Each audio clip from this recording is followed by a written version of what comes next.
both will be training tonight, so we'll just see how they scrub up at the end of training. Yeah, it is. He's a great player, so whenever a great player isn't in your side, it means there's a hole to fill, and he's been in great form, so it does have an impact on your side, and as well as the captaincy, you get used to a certain style of play, and when you lose arguably your best player and your captain, you have to make adjustments, but it doesn't mean that we're not competitive. We still turned out a very good side in the last game and got well beaten, so it doesn't matter what team we turn out tomorrow, we just have to compete and be better than we were last game.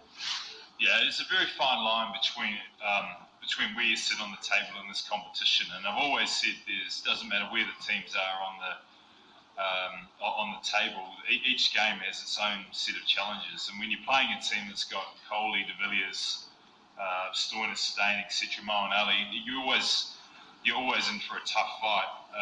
So playing Bangalore is one of the tough challenges of the IPL, and we've always had good battles here. There's obviously some neighbourhood rivalry as well, so that makes it a great occasion, but we're under no illusions how tough tomorrow will be, whether Bangalore were in form or not.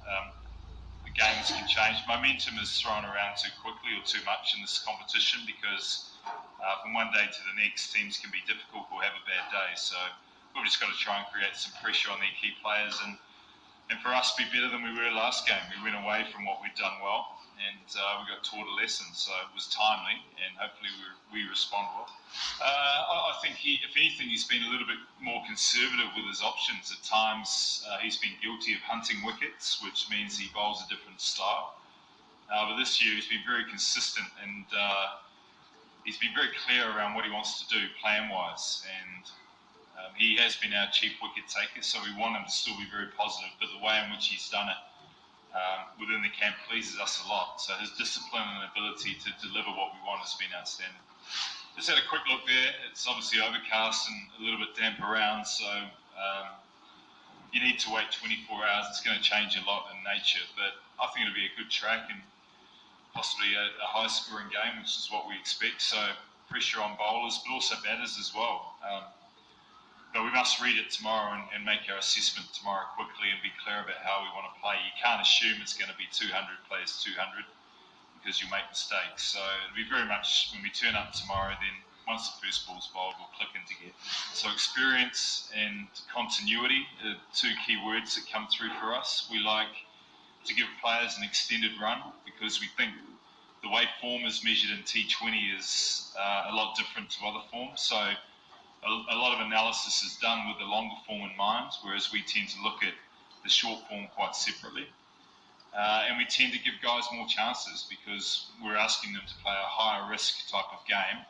So it's unfair to look at form after 2 or 3 innings. So that's why we tend to stay conservative, especially batting-wise. And we also accept that it's very difficult bowling-wise at times on some of these grounds. So we cut the players probably a little bit more slack. So that's why our selection policy is a lot more conservative than others. But what we do try and do is get the right team for whatever condition we face, and that's a challenge when you're away. We're a little bit more settled at home, which is how it should be.